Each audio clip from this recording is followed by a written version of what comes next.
Hello, everybody. Welcome to our 11th installment of the Social Justice Series. Yad ine shik shidine she'eya Tatiana Benally yaneshya totona sha nenes ejitachi nishlena shashidine bashishin kintlechini dashiche adopit anida shinele akut ego dines zanishle. Hello, my name is Tatiana Benally. I am from Sebita on the Navajo Nation. I am the Zuni clan of Tachini and born for the Tewa Bear clan. I currently reside in Lenapehoking, and I'm here with the American Indian Community House for our social justice series. Thank you so much for joining us. Like I said, this is another installment of the social justice series. So thank you to everyone that has shown up to multiple series. And if this is your first time joining us, welcome. This series is hosted by the American Indian Community House to provide an intentional online space to collectively explore and discuss resources and information regarding Indigenous issues and conflicts that directly affect us today. Through shared concern and efforts, we will discuss actions, solutions, and the many different ways we can contribute toward the movement and change making. Online in solidarity, led by and for Indigenous folks, we will focus on providing a space that is accessible, respectful, and in unity. Just so everybody knows, this is one event of many that the American Indian Community House hosts. We also have events on Wellbriety support, elder storytelling. We have makers labs, at-home fitness classes, census events, as well as the series. And additionally, we started the Native Theater Thursdays, which is always pretty fun. So just make sure that you're following the American Indian Community House on Facebook, Instagram, Twitter, and you can sign up for our weekly newsletter on the American Indian Community House website.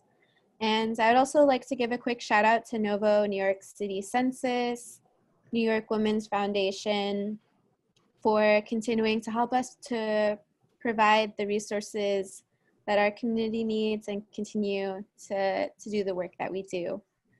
Yeah, so glad to have these panelists back here with us, and we will be having another panelist pop in a little bit later. So if I could just have y'all quickly introduce yourselves for those who may not know you. Danielle, would you like to go first? Sure.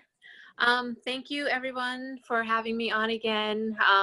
It's always a real honor to help continue to share our story. But Wanikisak Natasuis Pamachuan ka running water, Nutomas Masipiat Wampanoag. My name is Danielle Hill. I'm a citizen of the Mashpee Wampanoag tribe, and I live in Mashpee, and I am a consultant for food sovereignty, and I'm a student midwife and a student doula. I have my own company, heronhill.org, where I've been most recently raising money to help out pregnant women and pregnant tribal members specifically, and families with small children during the COVID time. So yeah, thank you again for having me, and it's always a pleasure. Awesome. And Talia? Winikisa Katapatash Natasuis Talia, Mashkwasap Manunashk, no Tomas Masipiat. So good day, thank you. My name is Talia Red Clay, and I'm from Mashpee. I'm from the Mashpee Wampanoag tribe. I am a local journalist and videographer and filmmaker. And I joined you guys with the last call with the update with Mashpee, and I just want to thank everybody again for being here tonight to get some more updates and to stay with us through this journey. We really appreciate it. Thank you so much. So for everybody joining in on Facebook, this social justice series, we're sitting down with relatives from Mashpee Nation, Talia Landry and Danielle Hill, to talk about recent updates. There was a court ruling win, but there is still work that lies ahead to ensure justice for Mashpee Nation. And just a quick quote I pulled, as Chairman Cromwell of Mashpee Nation states, "While we are pleased with the court's findings, our work is not done. The Department of Interior must now draft a positive decision for our land as instructed by Judge Friedman. We will continue to work with the Department of Interior and fight them if necessary to ensure our land remains in trust." So if either you, Danielle, or Talia would like to maybe expand on that for relatives that maybe don't quite understand what exactly this means for Indian country and specifically for Mashpee Nation. Sure. Well, for those who might not know what happened, or just really quickly, you know, our lands were being threatened to be disestablished, and you know, I started a grassroots campaign for prayer protests and prayer fires, and it went viral and it worked. And so now on June 5th, Judge Paul Friedman, a federal district court judge, he ruled in our favor. And so he had ruled that the 2018 decision was arbitrary, capricious, and abuse of discretion, and contrary to law.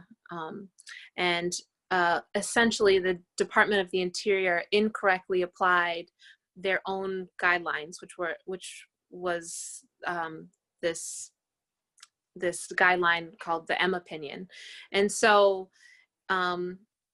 I just want to thank everybody who was a part of the prayer protests, because this worked, and we still are awaiting for the Department of the Interior to review our application and apply the M opinion, and view all of our evidence as being federally recognized in 1934, view it all and consider it all together in concert and not individually, and not to sort of scrutinize one piece of evidence against the other or declare if it's enough or not enough.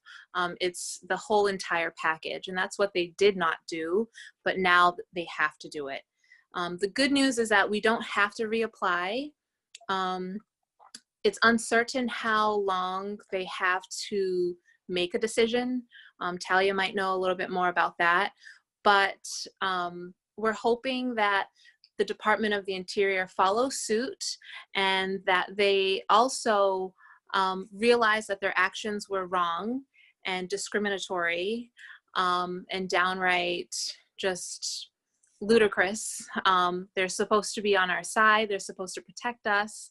And so filing for an application for land into trust is a good thing, and it's to help our tribal nation advance. And so hopefully they won't be influenced by, you know, the government or deep pockets or what have you. So maybe Talia can go into the nitty gritty, but yeah, it's all good. Yeah, so a little bit more on that. The couple things that we have to wait on is, one, if their decision, so their re-review of our application to see if our application makes us fall under federal jurisdiction in 1934. And with that, they also have the opportunity to appeal this ruling. So we're waiting on that as well, but they do have a timeline for that. So that is the only thing that has a timeline. The decision part necessarily doesn't, unless maybe we go back to court and make like a sort of, not in conjunction, but basically a mandate to make them do a decision right away or not, because we are sort of in a state of influx when we do not have that decision or not. But for the rest of Indian country, it's really good news because it's just going to prove that, you know, all Native tribes that were federally recognized after 1934 aren't as a great of risk, because that's kind of what we were, you know, we were the forerunner of putting those tribes at risk, because, you know, if it could have happened to us, it could happen to any tribe that was federally recognized after 1934, which was a lot. So it's a big win, and there's obviously waiting that has to be done, some more praying to hope, you know, pray and motivate the people who have to make the right decisions, make sure that they make them and do the right thing, rather than what can be done, which is another overanalyzation of our evidence.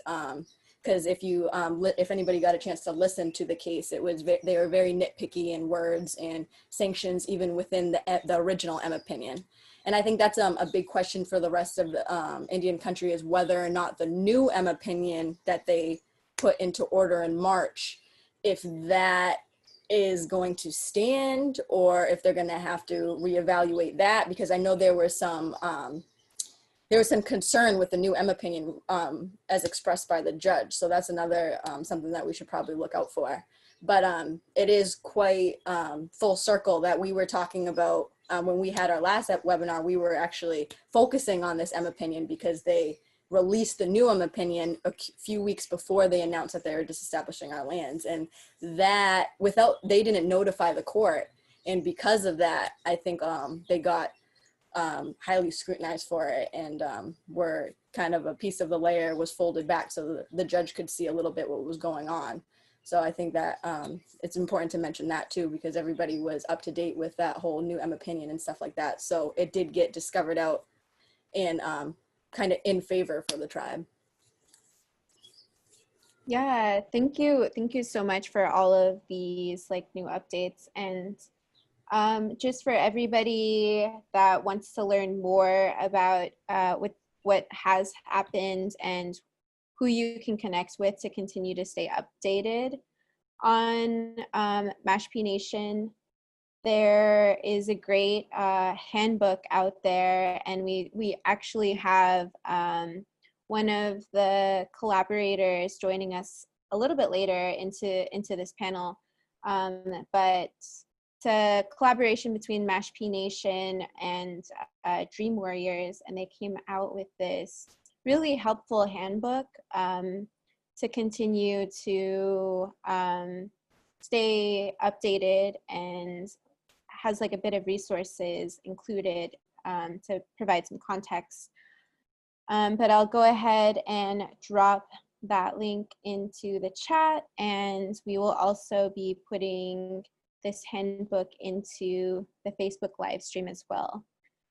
Just a great resource to start your allyship and accompliship, I guess is the word. But yeah, so what are other, what can relatives be doing here in Lenapehoking and the rest of Indian country to continue to push forward with the good fight, I guess? Well, I do want to say that, in all honesty, this was my first time writing a senator, and it might have been the first time for many, and it gave us good reason to, but I felt like that was really profound, and it took away this idea that, you know, the government and the decisions that are made are just like out of our control. I felt like flooding their inboxes really worked, and you know, there's a good chance that probably the majority of the United States, at least one senator got a letter or an email, and that is amazing, because when they all meet, you know, in Congress or in the Senate, at least they know that their constituents are aware of what's going on. And so I would just say utilize the government. I mean, that's what they're there for. And if we don't communicate with our senators and our representatives, and it's so easy by just, you know, sending an email nowadays rather than writing a letter and waiting for a letter to come back. And they were pretty quick to respond, but at least they know where our heads are at least that they know that people are informed and even more closely connected and informed because of social media. They are being hard pressed to do something. You know, their accountability is being questioned. And I think that that's what really pushed forth our fight, because we had Elizabeth Warren and Ed Markey from Massachusetts, along with who are both senators, along with our House of Representative rep, Bill Keating. They also put forward a friend of the court amicus brief into the docket, which was huge. And so that was something that also Judge Paul Friedman reviewed.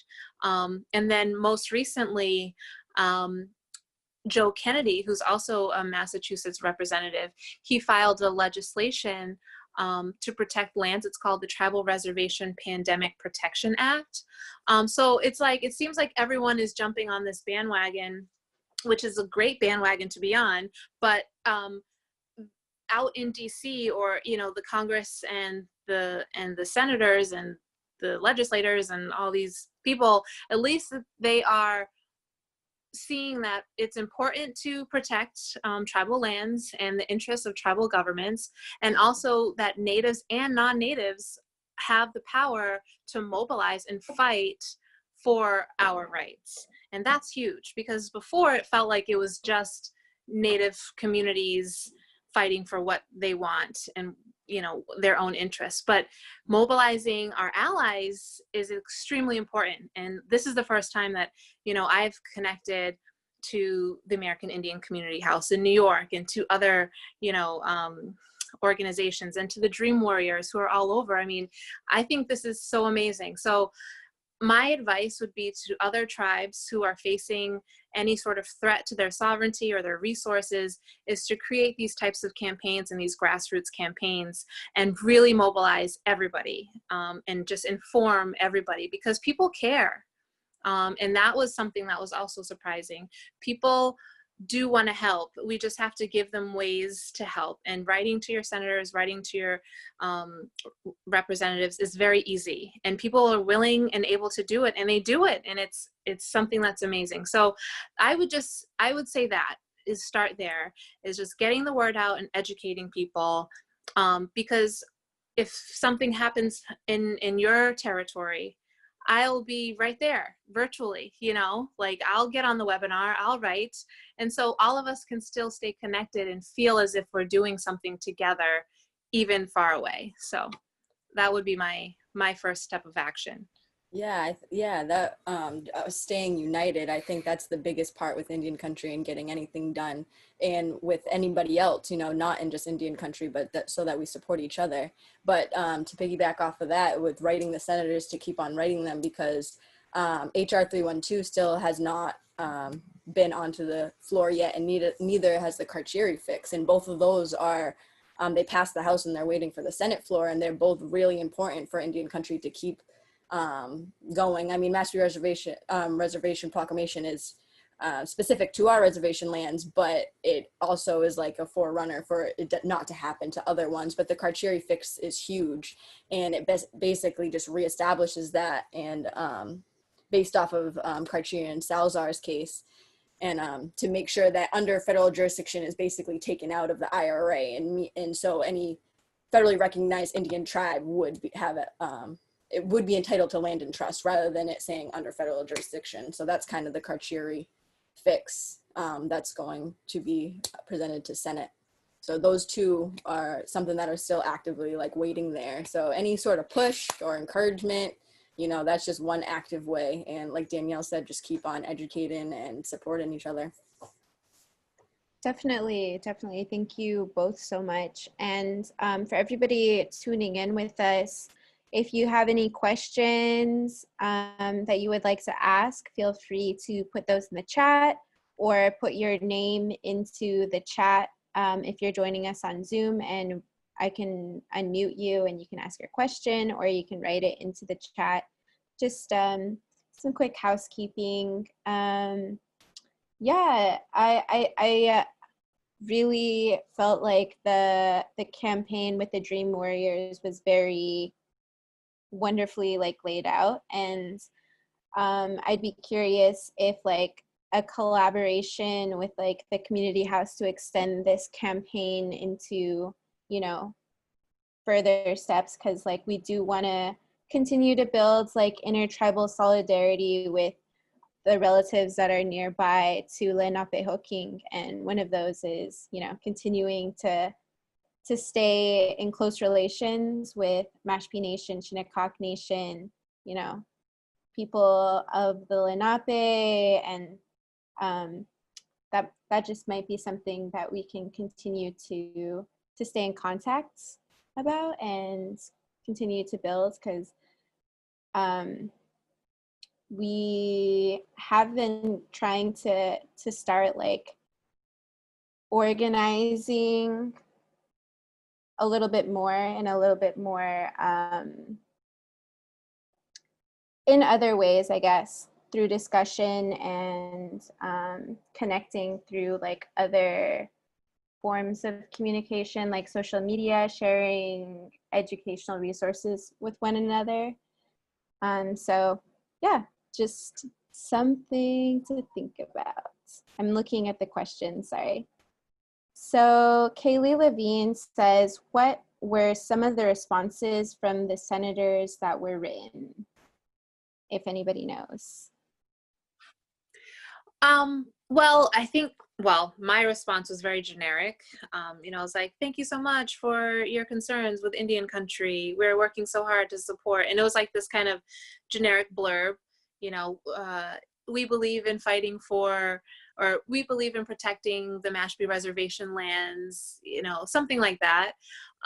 Because it can't be personalized, you know, it's not like, oh, hi, Danielle, thanks so much for writing, you know, but the point is that some staffer got it, you know, and it was relayed to, you know, the senators and the representatives that, hey, you know, all of these emails are coming in about the Mashpee reservation lands. You know, we should probably make a statement. It would be in our best interest to make a statement, you know, in favor of this. It looks like this is really gaining a lot of traction. And I mean, when I briefly lived and worked in DC, you know, the staffers are pretty, and the interns are doing the bulk of the work, but it still trickles, it still goes up to the higher ups that this is on their radar. And so that's what they need, that's what they want to have, is like, oh, what's important to our constituents, you know. And so that's why we still have to just keep them informed that we are informed, you know, and that we are watching what they're doing. And many of these senators, they want to be reelected. And so if they see a large majority of their constituents are concerned about a particular topic, they're most likely going to hear what it is we're requesting. They want to, you know, they do want to work for us, you know, rather than against us. But sometimes when things don't work out, it's usually because of, you know, much higher, like the president's guidelines or sending out a tweet or something like that. But most people are good and they want to appeal to their constituents. But yeah, so it was just generic. And I asked a few others, who I have some other friends in different states, and they're like, oh, Senator so-and-so got back to me, but it was just a, you know, a thank you so much type of email. But it worked, you know, so that's all that really matters. For real, yeah. And I think just planting that seed is so important. Right.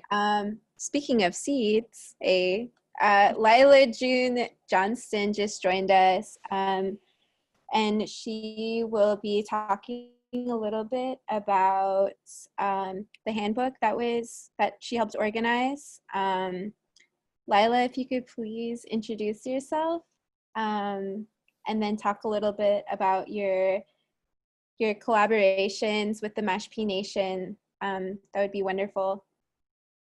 Sure. Can you hear me okay? Okay. Yaat shike aro shidne she nanisht ejet kachi in the shlino haskai dne bashishi ashi hede shiche Belagana Ada Shinelle Taos, New Mexico Dana Shan Akut ego, dene ast aninishli. My name's Lyla June. I'm from the Black Charcoal Streak division of the Red Running into Water clan of the Dene Nation, also incorrectly known as Navajo in some places.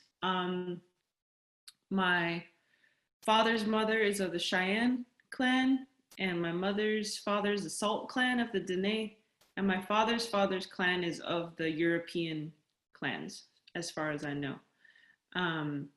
And so I'm really happy to be here with all of you. I'm really honored to spend time with Danielle and Talia again. So the handbook, which is shared on the Facebook live stream of this broadcast, that was something we wanted to be a companion document to a class we were teaching to. I think we had over 1,000 people register to take an online Zoom class, which was how to be in solidarity with Mashpee relatives right now. I've done a lot of different online webinars. This was by far the most well-attended webinar and sparked the most national momentum by far, because I think people understand how crucial this battle is. Not only so that we protect other Native nations, but truly just because we need to stand beside our Mashpee relatives right now. And so the handbook is a guide that you can still use to this day. It needs to be updated perhaps, but there's still a lot of useful material in there that will be kind of timeless and that you can always use. And we wanted to give people something tangible that they could refer to after the class was over. And we didn't want the Zoom call to be kind of a one-off, help Mashpee and then like never hear from us again. But the document was something we can communicate with the national solidarity team we kind of conjured kind of out of thin air, that they can refer to over and over as we continue this fight. And so I reached out to a friend of Danielle's and I said, hey, I want to stand with Mashpee. How do I do that? And they said, oh, I know Danielle. And so I reached out to Danielle and I said, hey, should we do a online class? And Danielle said, absolutely. And I was really grateful that not just a Mashpee leader, but a female Mashpee leader, as well as Talia,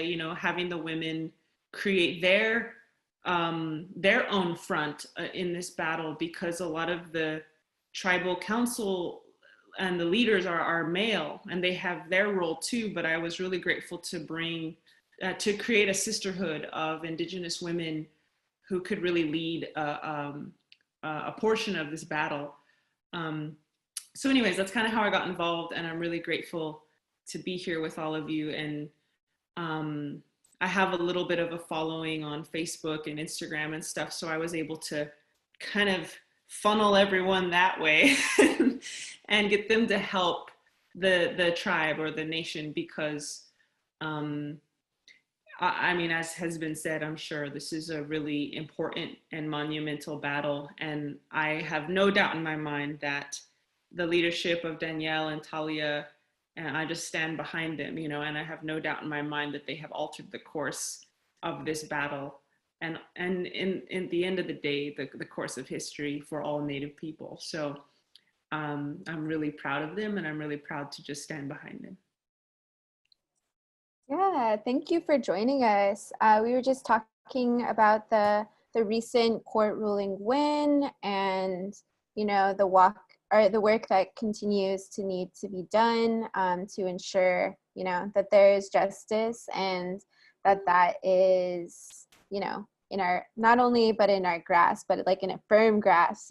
So yeah, we were just talking about next steps, and I think somebody in the chat was asking if there was a template for sending emails to senators. And there is, like, if you check through the handbook, you'll find there's a website for Heron-Hill, which is Danielle Hill's website, where you can follow all of their work and all of the projects that she's doing. So it's just a great resource, but there are templates for emailing senators on there. And, you know, what you can do is go to the handbook and look at all of those resources at the bottom of the handbook, and maybe type in Mashpee Nation on Google News and look up some updated context and adjust as needed for the senator letter or senator emails, and you'll be good. Yeah, Danielle, would you say that is the template we have on the handbook, would it need to be tweaked a little bit for the upcoming phase of this battle? Yes. So as Talia mentioned before, we still should push in this limbo time of waiting for the DOI. You know, we don't know which way they're going to go, but we should also be prepared for the worst. So we still should write letters to our senators and our representatives to push HR 312, as well as the Carcieri fix. I think that's HR 375 or something. So we can work together and put together an updated letter.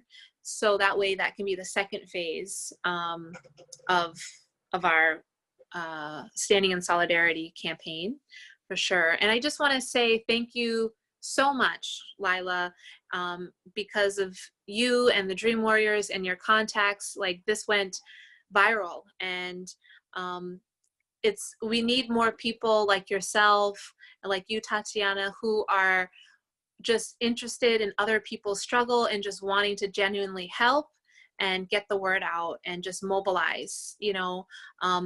And to those who are also fighting certain battles, you know, on their res, you know, this is something new that I've never done, you know, and it takes one of us has to stand up and just say, this is wrong, what can I do? And just put it out there, and then, you know, ask and you shall receive, and people will come and people will help. And that is exactly what happened for us. And I was talking to an elder today, and she was like, thank you so much for what you're doing. And I was like, what do you mean? Like, well, what do you mean specifically? And she's like, oh, about all the land stuff. I was like, oh yeah. And she's like, well, I guess it's a good thing that you didn't know what I was talking about, because that means you're genuinely just doing it and not necessarily for any sort of, you know, fame or something like that. And I was like, yeah, you know, I'm just doing what I felt like is a natural thing to do. And we are a matriarchal society, you know, and for me to be, Talia and I were both powwow princesses for our tribe at different times. And so we are leaders. And so it was really hard for me not to do something. So that's what it takes, is just that courage, and just to stand up for your people and for your tribe and for your land, and just to do it, because people will support you, and not to be afraid. And so the elder was like, many people are thinking the same thing. They just don't know how to do anything or what to say. I'm like, I didn't either. I had no idea what to say. Like, if you go back and look at my Facebook Live, I was stumbling all over my words, but I had to just put it out there and say something. And so that would be my second, just point of advice from an individual perspective. Like, just follow your heart and just put yourself out there. If it's that important to you, then you'll find a way to do something about it. So awesome. Yeah. And just like talking about it right here, right now is so important too. Thank you so much, Danielle. So I just wanted we have a few questions on deck, but I just wanted to extend that to everybody that might be joining in on Facebook Live or on the Zoom chat. You can continue to ask questions. Just place those into the chat and we'll copy and paste those, or we'll ask them out loud, whatever is the case. But we do have a few questions in the chat right now. One is, are the non-natives close to you, to your community geographically in alliance? How is that relation? Are the non-natives close to your community geographically? Oh yeah, okay. Are the non-natives close to you, to your community geographically in alliance? How is that relation? And are you experiencing racism? Right now, I can speak on that a little bit. As far as the mostly everybody in Mashpee that has spoken out about our situation, non-natives, they are, you know, in unity with us. They support the tribe because most of them have been here for a very long time, whether they vacationed here before they moved here, what have you. Their families grew up here, so they're aware of us. They know of us, and with this, I think this was something that was even throughout our troubles with the town over land, the racism, the sort of things that we had to go through, the overdevelopment, all that sort of stuff. This, I think, was kind of like a shock for them too. It was kind of like, oh my God, I can't believe this is happening to you guys, sort of thing. Because even though we've had our differences, you know, with Mashpee lands and stuff like that, I don't think most of them thought we didn't deserve any land at all, or that we didn't exist. Like some of the fight that's going on in government right now is basically trying to sabotage our existence. So when that comes into play, it brings such a bigger picture that I think it opened a lot of their eyes, at least the closer residents. Even in Taunton, where our First Light Resort and Casino was going to be, we had the majority of their support. Taunton, the city of Taunton, supports the casino and supports the tribe. They're actually very excited. So at least I could speak from those two standpoints of there was more outcry for support than there wasn't. Through monitoring, you know, the videos that I put out and Mashpee TV's page, there's obviously some, you know, racist remarks more so than anything, rather than kind of just blatant non-support. It's more just like the question says, it's more of the ignorance of the race and, you know, natives and stuff like that, that kind of came into play. But other than that, I feel, Danielle could speak for herself, but I feel more support than anything and a lot of love. Yeah, I would agree with that. And so, yes, we are not geographically isolated. And so Mashpee is on Cape Cod. It's a town. And so there are, you know, everyone lives here, native, non-native, you know, black, white, purple, red. And so everyone is intermingling. And so we haven't really had a blatant backlash with the Stand With Mashpee campaign. You know, of course, people have their opinions, but they've been keeping them to themselves. What we do experience racism that's blatant is when our tribal members are hunting and fishing, because we have Aboriginal hunting and fishing rights. And so we're free and we have the right to go on to access land, whether it be on private property, public property, state property, whatever. We have the right to access land and waters for hunting and for fishing. And people don't like that. They don't want you fishing in their yard, or they think that it's unfair, or, you know, many of our young fishermen, they're getting maced and tased and harassed. So that is what we deal with on a day-to-day, because Cape Cod, of course, is an island, and we're surrounded by water, and, you know, of course, we're surrounded by very beautiful homes and vacation homes. And so people want to pretend like there are not natives here, or that there aren't locals that just live here and use the water for their everyday sustenance and, you know, their living. And so we get a lot of backlash with that. And so those are probably the people that don't want to stand with Mashpee, because they may have a perception that us acquiring lands may take away from their land, but that's not true, and that's just false. So to those who may be against us, we just ask that you just educate yourself and ask the right questions. because it's important that you do stand in solidarity with us, because this is our town and you're on our lands, and we're not trying to threaten you or anything, but let's just play fair. You know, for what it is that we are trying to acquire, we shouldn't have any kickback, you know. Thank you. Thank you. We have one more question, and this is from me, actually. So the things that we need to continue to pay attention to are the M opinion H dot three or H dash 312 and HR 375. Is that right? It's H.R.312. That's the Mashpee Reservation Reaffirmation Act. And then Carcieri, I'm pretty sure it's 375. Yeah, that's right. The Carcieri. Okay. Yep. So, yeah. Okay. And so HR it's in the House of Representatives. That's what HR means. We need it to move.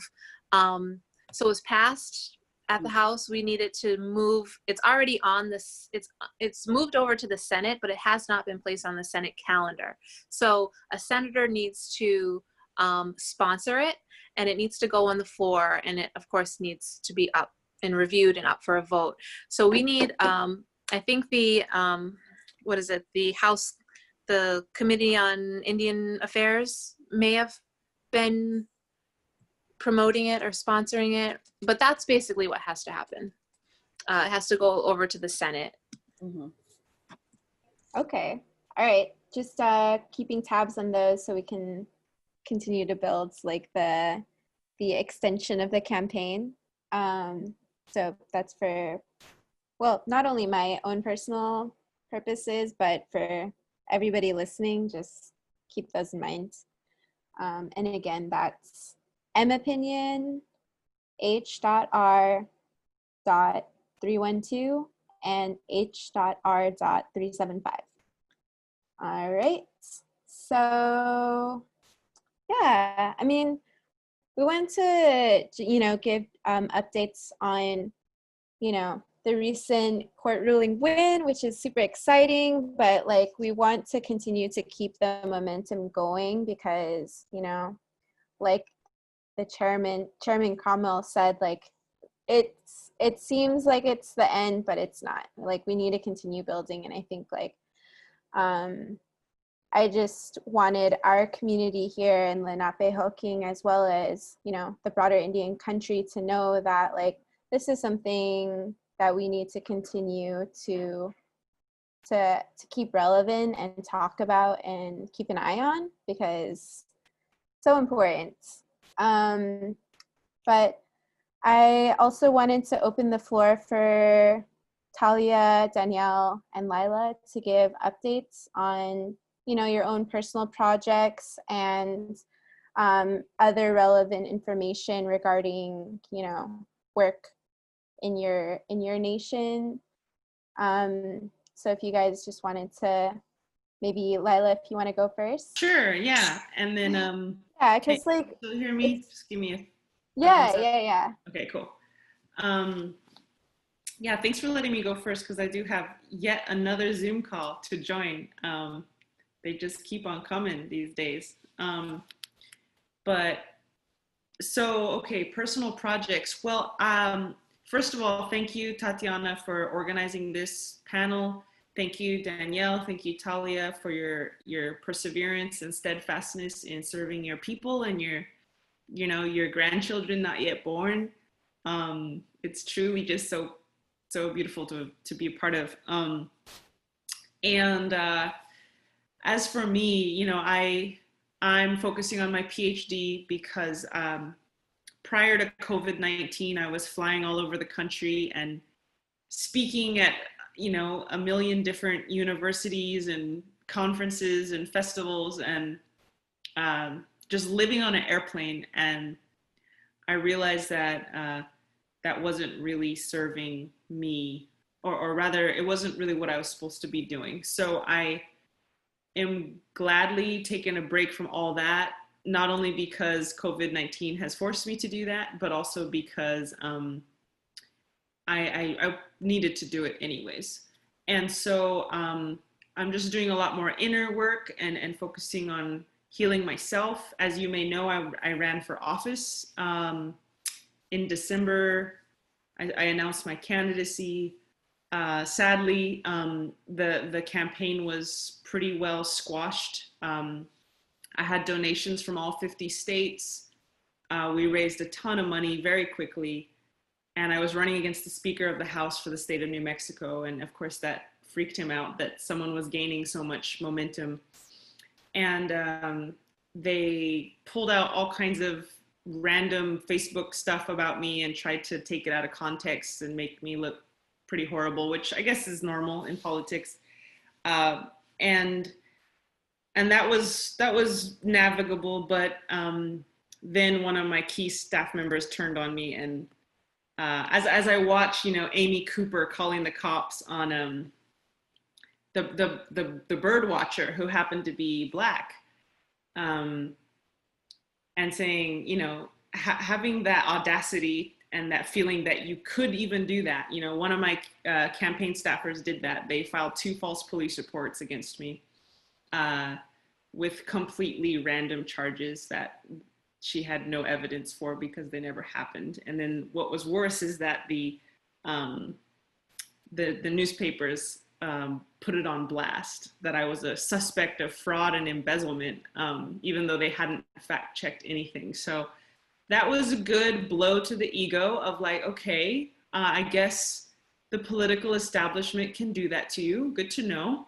I guess this is what happens when a brown woman puts her head up, the systemic racism which permeates also journalism, apparently, because they did a lot of journalistic faux pas that no journalistic paper should ever do.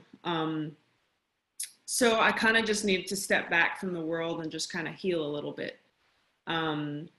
So that's been quite a good journey, actually, and stepping back. And now I'm just focusing on my PhD, getting my comprehensive exams finished, doing some internal healing work so that next time I run for office or do something in the world, I can kind of hold my own and not be blown over like a leaf in the wind, and just kind of have a little more healing within myself.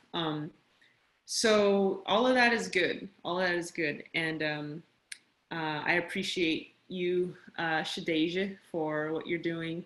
And I thank you for letting me be a part of this call.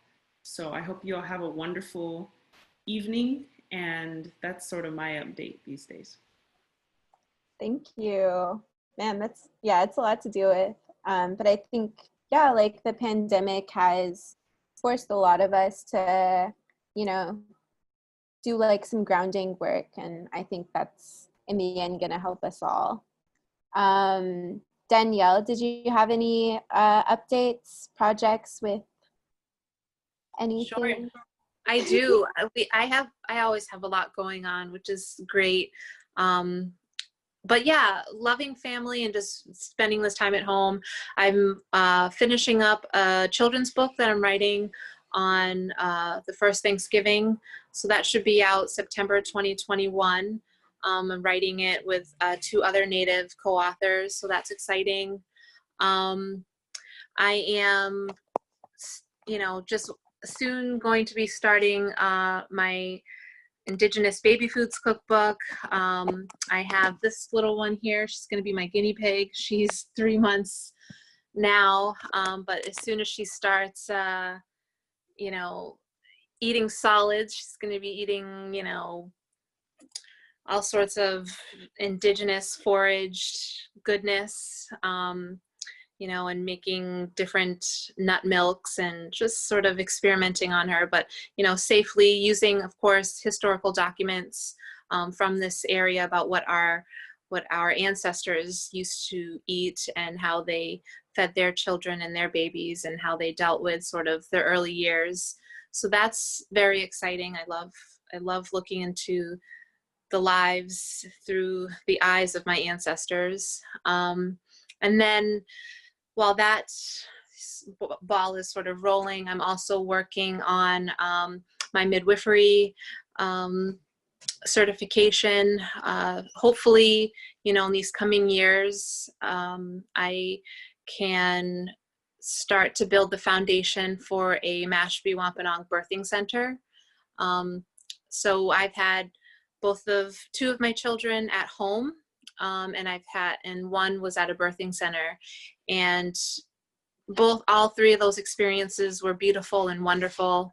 But what COVID is also showing all of us is that birth should be separated from illness and sickness. And I know many women are stressing out and not having their ideal birthing vision come into fruition because of COVID, because of the restrictions from the hospitals when it came to giving birth. And that was really telling, because it's like, that should be a beautiful experience. And when the doctors are all masked up and you look like you're in quarantine, and they look like they're, you have some crazy, masks on and the shields, and it's like, it's so impersonal, and it's, you can only have one person in the room, and who do you choose, your mom or your partner or your sister? And it's like, all that added stress really is affecting the experiences and the delivery time and with our Native women. And we need more birthing centers, we need more Indigenous midwives, and we need more Indigenous doulas. And so that's sort of my long-term goals, just putting it out there in the universe. So just keep that in mind, keep me in mind. But we need to take back our births as women, reclaim our bodies as women, and reclaim our Indigenous birthing practices. We cannot have this institution own our births anymore and own our bodies, because it's killing many of our women, and it's killing our babies. And many women are so traumatized from their experiences in the hospitals that they don't even want to have babies anymore. And that's ridiculous. Like, we need to increase our populations and have more healthy children and more healthy babies, and, have our spirituality present there with us, practicing, burning our sage, having our ceremonies, having our songs right there with us to help facilitate the entrance of these souls into the world. And so that's my long-term goal. And so hopefully that will happen, and I can have some help with raising some money and getting, a place, but we need to have a birthing center here. So that's my goal. That's what I'm chipping away at. Awesome. And I think like all of these different things are interconnected in one way or another. So I'm so grateful that you're doing that work in your community. Talia, do you have anything to add? Well, I mean, I'm just like everybody else. This pandemic's kind of stopped a lot of the projects that were going on, but it was a definite mandatory, I think, reset for a lot of us, and I'm taking full advantage of that with healing and finding my way on what I'm going to do next. But in the meantime, this is most of my focus, is trying to spread this awareness, spread more awareness with any sort of social injustice that happens, but also with keep on pushing out little videos, but also in the manifestation, I guess, of a bigger, documentary style video. But right now in Mashpee, I focus a lot on our water quality and stuff like that. And I want to get more awareness of what Danielle was touching on about our Aboriginal rights, because it's becoming such a bigger and bigger issue outside of Mashpee. Because obviously a lot of people in Mashpee are aware of our Aboriginal rights, but further on the Cape, they need to be educated more. And just the simple education of telling, millionaires that they can't own the water, even though that their home is on the water, and stuff like that. Just trying to get the education so we can keep on pushing for equality and fair treatment, and just our right to live here and be sustainable off our land and stuff like that. So I'm using, my skills to share our stories and our struggles with people who might not be as knowledgeable on it if they're not in Mashpee. So. Awesome. You're all doing amazing work. So I just wanted to kind of wrap all of that up. And also, we have a lot going on at the American Indian Community House, and one of our initiatives is the census. And we have a question scrolling back. At the American Indian Community House, we are doing census work on behalf of Indian country and urban Indians. Currently, people are not doing the census in our communities, obviously due to the pandemic, but also stigma. Since part of your case's evidence was census records, do you think your community is encouraged to do the census because of this? Or do you think your community has a low count regardless? And if either of y'all could answer that question. Just like a quick segue into our census campaign. Okay, that's a question for Mashpee? I can. Yes. Okay, so currently people are not doing the census in our communities. Since part of your case's evidence was census records, do you think your community is encouraged to do the census because of this? I don't know. This is totally my own personal opinion about the census. I personally feel like it's testing our trust with the federal government. I feel like overall you want numbers because you want to prove that certain resources are in demand.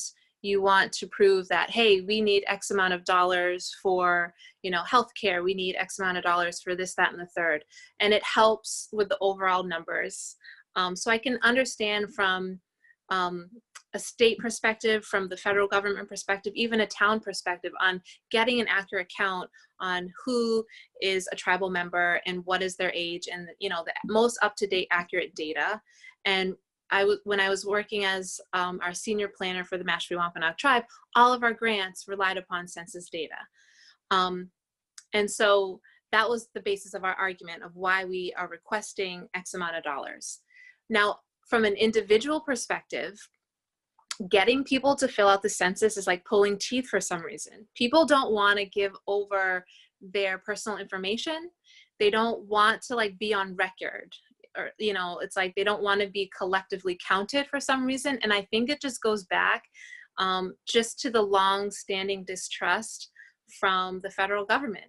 It's even if we're like, just tell us how old you are and where you live, people are still reluctant to do that because it's been used against us so many times. And it's like, why should I do the federal government a favor when they're not doing me any favors? And so how can the federal government convince tribal people and tribal nations and tribal government that the census will be in their favor? It will work for them and not against them. That's a question for the federal government. It's like, oh, okay, you just want our numbers. Like, you have our land, you have our resources, you have our water, you're trying to take our spirit. Like, why do you keep wanting to take away from us and you're not giving us anything in return? And I think it's a little petty to not want to participate, but that's all we have, and so I don't know. I really don't know how we can incentivize tribal members just to fill out the paperwork. But the other thing is that some of those, questions on there are so, like, people don't have permanent addresses, for example, and that's hard to nail down. So yeah, I'm just not quite sure. But I hope that people just have a different perspective on the census, and that it helps your tribal government acquire grant funding. So even if you don't want to support the federal government or the state, just know that your own planning department would be able, or needs that information, needs that census data. Yeah, I think like Danielle was saying, there's a lot of trauma there with anything to do with any sort of government reporting or communication or anything at all. Even, authorities or anything like that. Our tribe experience, like any other tribe experiences, intergenerational trauma, but it just kind of touches a little too close for home, especially with all that's going on with the land and trust. It's kind of like, oh, we have been doing not what you've wanted, but kind of, we've been under your jurisdiction for this long, and yet when it's time to do what's right on your part, you can't hold up your end. So why would we ever try and make a partnership again or try and be a part of that? There's a lot of trauma, I think, when it comes to census and the government and stuff like that, even though it is like what Danielle's saying, it's like a little petty, because if you think about it, but you're not thinking about it at that time. Trauma, you don't think, you feel. So that's where that comes from. I wish it was encouraging more so, but I'm not seeing it. So. I have a comment. I actually asked that question from a few of the articles that I've read on your case, and also part of winning it. Some of the evidence was based on census information from 1910, 20, and 30, which was crucial in winning this case. In addition to that, it was apparently there were students or children that were in Carlisle residential school.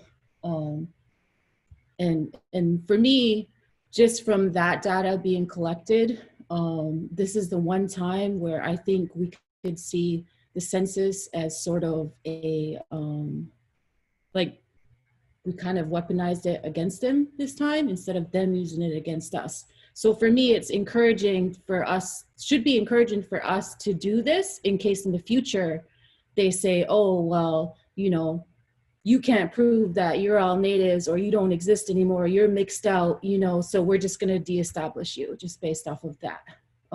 We're doing the work for them. We're, doing a disservice to ourselves and our future generations. If our children's children can't prove that our generation currently now, existed and was marked in as a tribal nation, then that sort of is a detriment to them. So I think we need to think in terms of that strategy. And I hope that people would consider doing it because it is important. And there's like a major lack of infrastructure. Large part of Indian country is underfunded and lacks infrastructure. I think don't have water, don't have electricity. I was in DC this past year and we went over the federal budget, and Native Americans are allocated maybe like 1% of the federal budget, but we only actually get 0.5% of that. So if only 60% of us are doing the census, then that's really like 75% of us aren't getting federal support. There's no infrastructure support for us. And that's why there's still communities in 2020 in the United States that don't have roads, that don't have electricity, that don't have water. I think at this point, it's a little bit of a responsibility of ours to really push for that. And I understand that the pandemic is putting a crux in everything, even our own spirits and ambition. But I think this is actually a tool that we need to realize that is gonna be, not a weapon, but something that our future will need, our future generations will need and be helpful for them. Yeah. I think tribal government should be able to do their own census at their own time in their own way.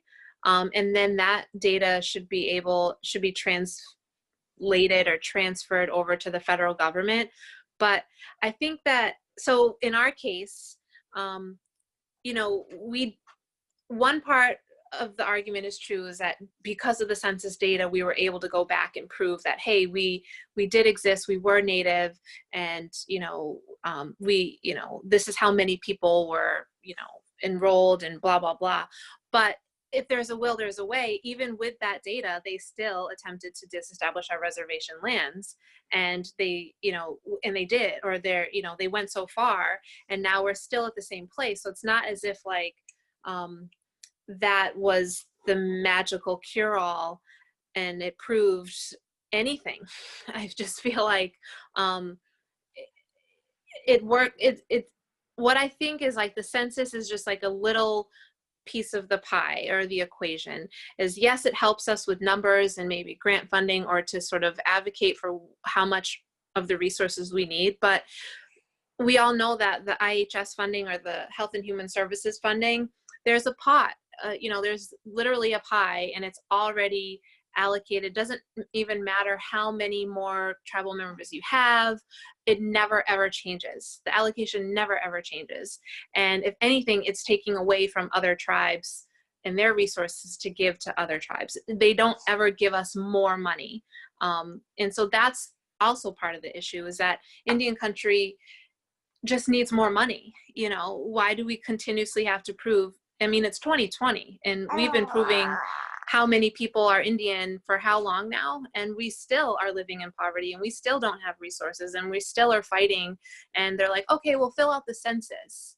And to me, that's just a slap in the face. I want to support the census and I'll do mine, but I don't have a lot of faith in it changing many decisions. And so I think there needs to be more effort on the government's behalf to get your butt out to Indian country, take a look at the conditions, meet with the tribal leaders, and then change the pie, make more pies, give more money, stop telling us to do the census. We need more money. So that's just my own personal opinion, Yeah, I think these conversations are great because I think as a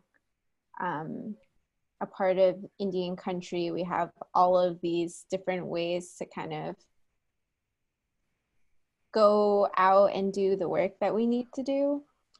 But yeah, I think like having these conversations is what we need to be doing, especially surrounding, things like the census and like laws that we might not be familiar with. We unfortunately need to like learn to be like fluent in laws and like the way they're written, such as like the M opinion and H.R.312 and 375. Like that's just one of the realities that we face being Native American.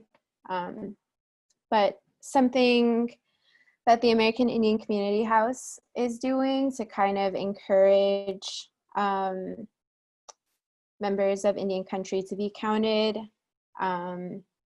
And it's something that only takes like 3 to 4 minutes. Like, it's so simple, but it's funny, Danielle, you're saying that it's like pulling teeth. It really is. It's really hard to get people, but I definitely understand like the trauma, like talking to my own grandparents about, their experience with government workers, like when I'm driving my grandma to like the post office or whatnot, it's, she's like, who's that guy? Like, he's dressed all like fancy. What's his deal? And I'm just like, oh, I don't know. Maybe he has an interview. Like, but her first reaction is government when somebody's dressed all nice. But one of the campaigns that we're going to be doing to encourage the census is a raffle. So for people that are joining on Zoom or Facebook Live, if you email me your confirmation for having done the census, or if you have already done the census, we have like a pledge that hopefully somebody from the community house can link into the chats. We have a pledge card, like I've done the census, and we also have I will pledge to do the census, and those will be linked. But yeah, if you fill those out, or if you fill out the census, one or the other, and just send a screenshot to myself, you can also send it to Tanis. You'll be entered to win some prizes from the American Indian Community House, and Melissa, could you talk a little bit more about the prizes? I think it's a shirt, correct? Oh yeah, yeah. We have a couple of different models of T-shirts that are census related that you could win, and there's also some scarves. I don't know if I have any scarves here. Hold on. And Melissa is a designer, so she designed the scarves. They're super beautiful. I got to see them before the pandemic dropped. They're so beautiful. There's that, and then there's in brown. There's in pink. We have a bunch of gear that I don't have the visuals to post right now. But here's a sample of one. So it's like a sports shirt, a fitted sports shirt, and it has American Indian Community House and Urban Indians Count 2020. So you could actually choose if you win. I let people choose what they want. But yeah. So I hope you all can email her back or respond through DM or comment in, and we'll put your name in the raffle. Yeah. With that said, thank you everybody for joining us. I just wanted to quickly go over the events for the upcoming week. Tomorrow we have Sacred Spaces, and that will be at 6 p.m. And Thursday we have Native Theater Thursdays at 8 p.m. Friday, I believe we have bingo, and that will start around 7 p.m. And then we start the week off again. So like I said, you can check on the American Indian Community House Facebook page or the Twitter, the Instagram to find all of these events and sign up for the Zoom calls.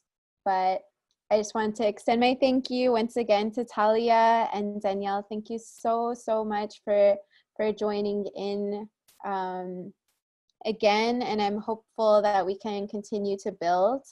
I will be in contact through email if you need to reach me. And thank you. Thank you. Thank you so much. Good luck with the census. Mhm.